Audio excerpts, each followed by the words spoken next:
আসসালামু আলাইকুম, welcome back to my channel the kitchen tutor. চলে আসলাম একটা ছোট্ট একটা খাবারের রেসিপি নিয়ে। ইলিশ খিচুড়ি তোমাদেরকে রান্না করে দেখাবো। ইলিশ মাছ দিয়ে খিচুড়ি রান্না করব। অ্যাকচুয়ালি দেখো, আমি একদম 2 জন লোকের হবে, 2 পার্সন, অনলি 2 পার্সনের জন্য করছে এটা। একদম ভাতের চাউল দিয়ে করব এটা। আমি অলরেডি আগেই এটাকে আমি ভিজিয়ে নিয়েছি। 1 কাপ চাউল আছে এখানে এবং 1 মুঠো ডাল আছে, মসুরের ডাল। তো জাস্ট এখানে আমি এটা দিয়ে নিলাম একদম সংক্ষিপ্ত স্টাইলে, কোনো রকম কোনো কিছুই ঝামেলা থাকবে না, নর্মাল। অ্যাকচুয়ালি এটা এত সুন্দর হয় এই খিচুড়িটা যে আমি একদিন নিজের জন্যই তৈরি করেছিলাম, ভাবলাম যে এটা একটু সবার সঙ্গে শেয়ার করলে কেমন হয়। 1 কাপ চাউল, 1 মুঠো ডাল, আমার হাতের 1 মুঠো ডাল নিয়েছি, 2 টেবিল স্পুন পেঁয়াজ কুচি। নর্মালি আমি যেদিন করেছিলাম সেদিন পেঁয়াজও দেইনি, 4-5টা কাঁচামরিচ দিয়ে দিলাম আর রসুন কুচি। কোনো বাটা টাটার ঝামেলা থাকবে না। আর অ্যাকচুয়ালি আমাদের ইলিশ মাছটা এত টেস্টি হয় যে এটাতে আর অন্য কিছু দেওয়ার প্রয়োজন থাকে বলে আমার মনে হয় না। আর এখানে লবণ দিয়ে দেবো আমি,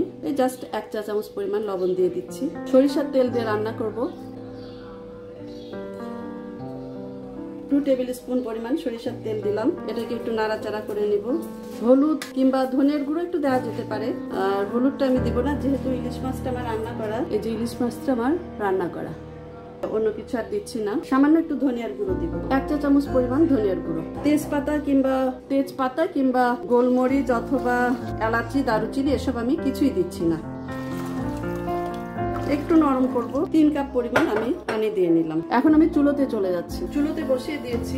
এই যে এই কাপটা দিয়ে আমি চাউলটা মেপে দিয়েছিলাম, 1 কাপ পরিমাণ চাউল এবং 1 মুঠো ডাল দিয়েছি, মসুরের ডাল। আমি এটা ঢেকে দিলাম। এটা যখন মাঝামাঝি হয়ে আসবে তখন আমি ইলিশ মাছটা দিয়ে দেবো। ঢাকনাটা আমি খুলে ফেলছি। ইলিশ মাছগুলি আমি দিয়ে দেবো। আর তোমাদের সঙ্গে আরেকটা কথা শেয়ার করা হয়নি, এটা কিন্তু একদম ভাতের চাউল। তবে আমার ভাতের চাউলটা খুব ভালো। ভাতের চাউল হলেও এখানে এই চাউলটা এমন একটা চাউল, এটা অনলাইনে আমি নিয়েছিলাম, বেশ ভালো। মানে পোলাওয়ের চাউলের যেমন একটা গন্ধ আসে, একটা ফ্লেভার আসে, সেরকম একটা ফ্লেভার আছে। আর অ্যাকচুয়ালি ইলিশ মাছ এমন একটা মাছ যে এই মাছে কিছুই লাগে না। এই মাছটা আমার রান্না করা ছিল, ফ্রিজে রেখেছিলাম, সেটা দিয়ে আমি কিন্তু এই খিচুড়িটা বানাবো। আমি বাসায় 2-3 বার ট্রাই করেছি, সবাই খুব পছন্দ করেছে ইলিশ মাছের খিচুড়িটা। ঘি দিয়ে দিলাম, আবার পরিপূর্ণ হওয়ার পরেও আমি একটু ঘি দিব। আরেকটা জিনিস দিয়ে দিচ্ছি, সেটা হলো বিরিয়ানি মশলা। জাস্ট 1 চিমটি একটু বিরিয়ানি মশলা দিয়ে দিলাম। এটা আমার বাসার তৈরি করা, এর ভিতর সবকিছুই আছে, জয়ফল, জয়ত্রী, যা যা দরকার সবকিছুই আছে।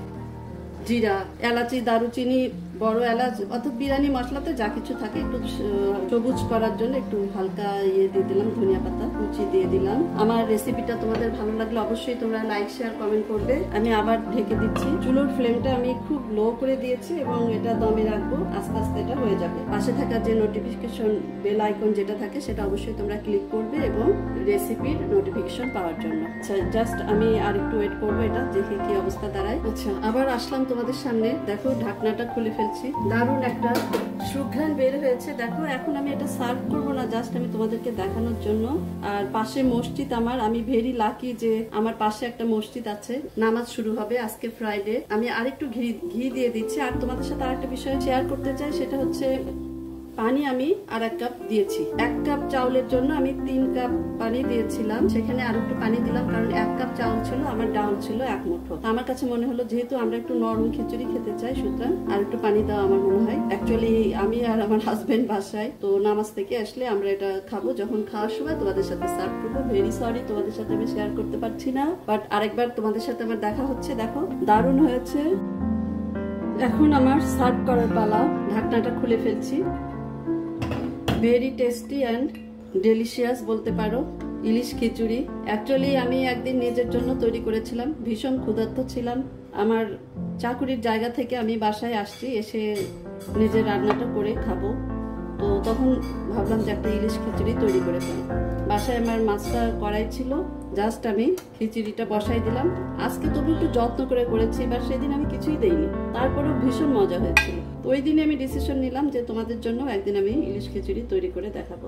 তো তোমাদের অবশ্যই আমি বলবো যে তোমরা নিজেরা বাসায় তৈরি করবে এবং তোমাদের ফ্যামিলি মেম্বারদের জন্য আমাকে অবশ্যই ফিডব্যাক দেবে। স্বাদও মানে খুব সুন্দর, অসম্ভব। It's really good. যেরকম কালারটা হয়েছে অসাধারণ এবং স্বাদটা খুব সুন্দর। Thank you so much my lady. Just হাত মাখা করে দেওয়া, কোনো ফর্মালিটি নাই। বিউটিফুল। too delicious.